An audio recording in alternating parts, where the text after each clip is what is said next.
Brain roots IAS में आप सबका स्वागत है। आज हम पढ़ेंगे एक बहुत ही डायनामिक और पावरफुल ज्योग्राफिकल फीचर के बारे में, वाटरफॉल्स।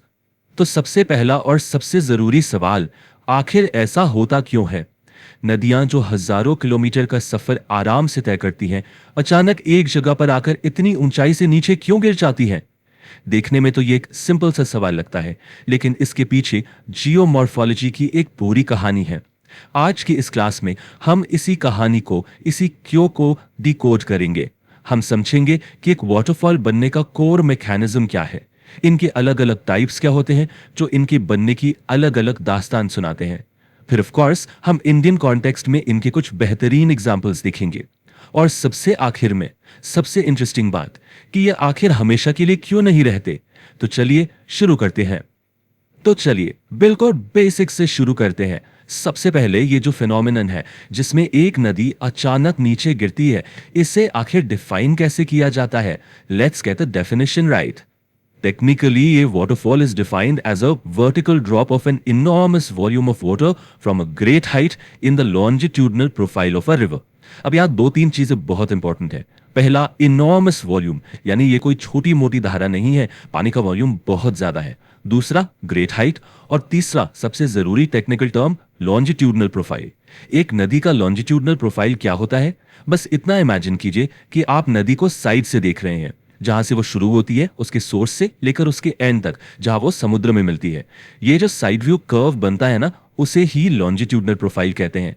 नॉर्मली ये एक बहुत ही स्मूथ जेंटल कर्व होता है, लेकिन जब इस स्मूथ कर्व में एक अचानक एक अब्रप्ट ब्रेक आ जाता है, तभी उसी जगह पर एक वाटरफॉल बनता है। अब आते हैं मेन सवाल पर कि ये अब्रप्ट ब्रेक बनता ही क्यों है। इसके पीछे की जो कहानी है ना, वो एक एपिक बैटल की तरह है। एक तरफ है पानी जिसके पास काटने की, इरोड करने की अनंत शक्ति है, उसकी इरोसिव पावर। और दूसरी तरफ है चट्टान, रॉक, जिसके पास उस शक्ति को सहने की क्षमता है, उसकी resistance. So this is the classic battle, rock versus water. और इसी जंग का नतीजा डिसाइड करता है कि वाटरफॉल बनेगा या नहीं। इस पूरी बैटल का सबसे इंपॉर्टेंट प्रोसेस है डिफरेंशियल इरोजन। जैसा कि नाम से ही बिल्कुल साफ है, डिफरेंशियल यानी अलग अलग। इसका प्रिंसिपल बहुत सिंपल है। जब एक नदी अलग अलग तरह की रॉक बेड्स के ऊपर से बहती है, कुछ सॉफ्ट हैं, कुछ हार्ड हैं, तो वो जाहिर सी बात है कि सॉफ्टर, लेस रेजिस्टेंट रॉक को ज्यादा तेजी से काटेगी, यानी इरोड करेगी। और इसके कंपैरिजन में हार्डर, मोर रेजिस्टेंट रॉक आसानी से नहीं कटेगा। बस इरोजन के इसी अलग अलग रेट को हम डिफरेंशियल इरोजन कहते हैं। यही वो प्रोसेस है जो ज्यादातर वाटरफॉल्स की नींव रखता है। तो ये प्रोसेस आखिर काम कैसे करता है? चलिए इसे स्टेप बाय स्टेप समझते हैं। इमेजिन कीजिए नदी के बेड में नीचे सॉफ्ट रॉक की एक लेयर है और उसके ठीक ऊपर एक हार्ड रॉक की लेयर है। स्टेप 1, नदी इन दोनों लेयर्स के ऊपर से फ्लो कर रही है। स्टेप 2, अब नदी का पानी अपने फोर्स से नीचे वाली सॉफ्ट रॉक को तेजी से काटना शुरू करता है। इससे क्या होता है? हार्ड रॉक के नीचे एक खोखली जगह बनने लगती है। इस प्रोसेस को अंडरकटिंग कहते हैं। स्टेप 3, धीरे धीरे ऊपर वाली जो हार्ड रॉक है, जिसे हम कैप रॉक कहते हैं, वो बिना किसी सपोर्ट के हवा में लटक जाती है। ये एक ओवरहैंग बन जाता है। और फाइनली स्टेप 4, ग्रेविटी के कारण और पानी के वजन से ये अनसपोर्टेड ओवरहैंग टूटकर नीचे गिर जाता है। जहां से वो टूटता है वहां एक सीधी वर्टिकल दीवार बन जाती है और नदी वहां से नीचे गिरने लगती है। And there you have it, एक क्लासिक वाटरफॉल तैयार हो जाता है। तो मोटा मोटी देखा जाए तो वाटरफॉल्स बनने के दो मुख्य रास्ते हैं। एक तरफ है नॉर्मल वाटरफॉल्स।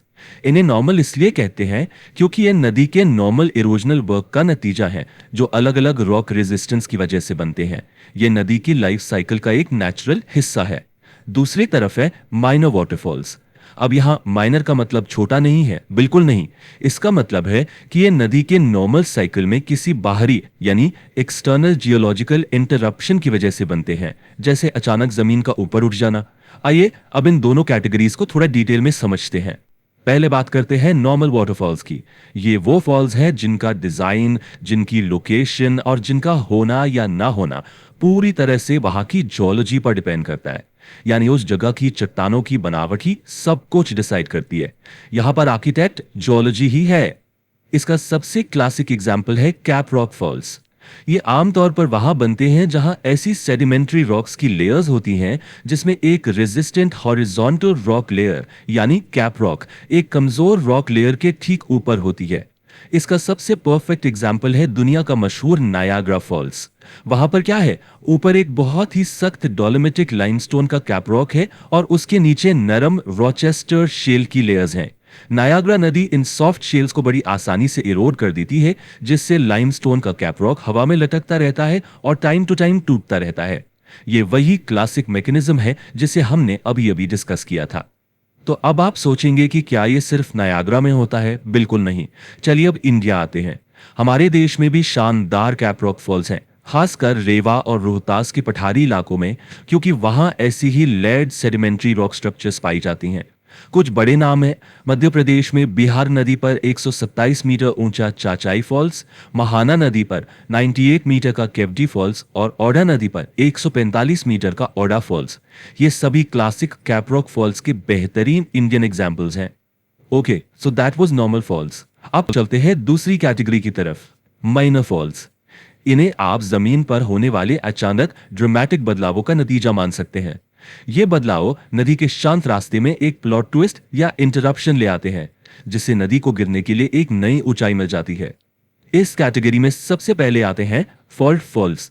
ये तब बनते हैं जब जमीन के नीचे फॉल्टिंग एक्टिविटी के कारण जमीन का एक ब्लॉक दूसरे के मुकाबले ऊपर उठ जाता है या नीचे धंस जाता है। इस डिस्प्लेसमेंट से जो एक नई सीधी खड़ी चट्टान या क्लिफ बनती है, उसे फॉल्ट स्कार्प कहते हैं। अब अगर ये फॉल्ट स्कार्प किसी नदी के रास्ते में बन जाए तो नदी को मजबूरन उसके ऊपर से गिरना पड़ता है। अफ्रीका में जम्बेजी नदी पर बना मैग्निफिसेंट विक्टोरिया फॉल्स इसका एक क्लासिक एग्जाम्पल है। एक और बहुत ही इंटरेस्टिंग टाइप है हैंगिंग वैली फॉल्स। ये अक्सर उन इलाकों में बनते हैं जहां कभी ग्लेशिएशन हुआ हो। होता यह है कि एक बड़ी मेन घाटी को एक बड़ा ग्लेशियर ज्यादा गहरा काट देता है, जबकि उससे जुड़ने वाली छोटी घाटी को छोटा ग्लेशियर उतना गहरा नहीं काट पाता। जब ग्लेशियर्स पिघल जाते हैं तो छोटी घाटी बड़ी घाटी के ऊपर हैंग करती हुई यानी लिटरली लटकती हुई रह जाती है, और उस छोटी घाटी से आने वाली नदी यानी ट्रिब्यूटरी एक वाटरफॉल बनाकर मेन नदी में गिरती है। भारत में इसका एक अच्छा एग्जाम्पल राजोरोपा फॉल्स है, जहां भेरा नदी दामोदर नदी में गिरने से पहले ऐसी ही एक हैंगिंग वैली बनाती है। इसी कैटेगरी में एक बहुत इंपॉर्टेंट कॉन्सेप्ट है जिसे कहते हैं किंच पॉइंट। टेक्निकली एक किंच पॉइंट एक शार्प ब्रेक या एक स्टीप सेक्शन है एक नदी के लॉन्जिट्यूडनल प्रोफाइल में। यह अक्सर जियोलॉजिकल रिजुवेनेशन के कारण होता है। रिजुवेनेशन का मतलब है नदी को नई एनर्जी मिल जाना, लाइक अ सेकेंड यूथ। ये तब होता है जब या तो जमीन का कोई हिस्सा टेक्टोनिकली ऊपर उठ जाए या समुद्र का लेवल नीचे चला जाए। दोनों ही केसेस में नदी की ढलान बढ़ जाती है और वो तेजी से नीचे की तरफ काटना शुरू करती है। ये जो नई इरोजन की वेव है जहां से शुरू होती है, उसी किंच पॉइंट पर अक्सर एक वाटरफॉल बन जाता है। Peninsular India is a treasure trove of knickpoint falls, और इसका रीजन इसकी एंशिएंट जियोलॉजी में छिपा है। ये पेनिनसुलर प्लेटो जो एक बहुत ही पुराना लैंडमास है, इसने टाइम टू टाइम काफी बार टेक्टोनिक अपलिफ्ट महसूस किया है। हर अपलिफ्ट ने यहाँ के नदियों को रिजुविनेट किया है, जिससे बहुत सारे निक पॉइंट्स बने हैं। फॉर एग्जाम्पल, झारखंड का हुनरू फॉल्स सुबर्णरेखा नदी पर, दसम फॉल्स काची नदी पर, मध्य प्रदेश में नर्मदा पर धुआंधार फॉल्स, और रेवा प्लेटो के ज्यादातर बड़े वाटरफॉल्स इसी कैटेगरी में आते हैं। अब इंडिया की बात हो ही रही है तो एक बहुत ही यूनिक, बहुत ही स्पेशल जियोग्राफिकल फीचर को डिस्कस करते हैं। ये कोई एक वाटरफॉल नहीं है, बल्कि वाटरफॉल्स की एक पूरी सीरीज है जो एक सीधी लाइन में मिलती है। इसे कहते हैं द इंडियन फॉल लाइन। ये एक जियोग्राफिकल जोन है जो एक बहुत ही इंपॉर्टेंट बाउंड्री को मार्क करता है। ये वो जगह है जहां पेनिनसुला फोरलैंड के सख्त पुराने पत्थर गंगा के मैदानों के नरम नई एलुवियल डिपॉजिट से मिलते हैं। ये लाइन मध्य प्रदेश में टॉन्स फॉल से लेकर बिहार के सासाराम तक फैली हुई है। सोच के देखिए, जैसे ही पेनिनसुला प्लेटो से निकलने वाली नदियां अचानक इस नरम मैदान में उतरती हैं, उनके एलिवेशन में एक ड्रामेटिक ड्रॉप आता है और वो एक के बाद एक शानदार वाटरफॉल्स बनाती हैं। जरा इस टेबल पर नजर डालिए। ये इस फॉल्ट लाइन के कुछ प्रमुख वाटरफॉल्स हैं। मध्य प्रदेश में टोन्स नदी पर 70 मीटर ऊंचा पूर्वा फॉल्स, बिहार नदी पर 127 मीटर का चचाई फॉल्स, और बिहार में करमनाशा नदी पर 58 मीटर का देवदारी फॉल्स। एक ही लाइन पर इतने सारे बड़े वाटरफॉल्स का मिलना इसे एक बहुत ही यूनिक जियोमॉर्फिक फीचर बनाता है, जो सीधे सीधे इंडिया की अंडरलाइंग जियोलॉजी को दिखाता है। अब तक हमने देखा वाटरफॉल्स बनते कैसे हैं, लेकिन अब आते हैं इस कहानी के सबसे आखिरी और सबसे सरप्राइजिंग ट्विस्ट पर। ये जो वाटरफॉल्स इतने परमानेंट और पावरफुल लगते हैं ना, असल में ये हमेशा रहने वाले लैंडफॉर्म्स नहीं है। They are temporary features on a geological time scale. वो लगातार बदलते रहते हैं। इस प्रोसेस को कहते हैं रिसेशन। इसका मतलब है कि वाटरफॉल धीरे धीरे अपनी जगह से पीछे यानी अपस्ट्रीम डायरेक्शन में खिसकता है। इसका कारण वही है जो उसके बनने का कारण था, डिफरेंशियल इरोजन। पानी लगातार नीचे की सॉफ्ट रॉक को काटता रहता है, जिससे ऊपर का कैप रॉक बार बार टूटता है और गिरता है। हर बार जब कैप रॉक का एक हिस्सा गिरता है, वाटरफॉल का चेहरा थोड़ा पीछे हो जाता है। इसे ही अपस्ट्रीम माइग्रेशन या रिसेशन कहते हैं। 11.2 किलोमीटर, 11.2 किलोमीटर, ये इसका सबसे बड़ा सबूत है नायाग्रा फॉल्स। जियोलॉजिस्ट्स का अनुमान है कि पिछले लगभग 10,000 सालों में जब से ये बना है, ये 11.2 किलोमीटर पीछे खिसक चुका है।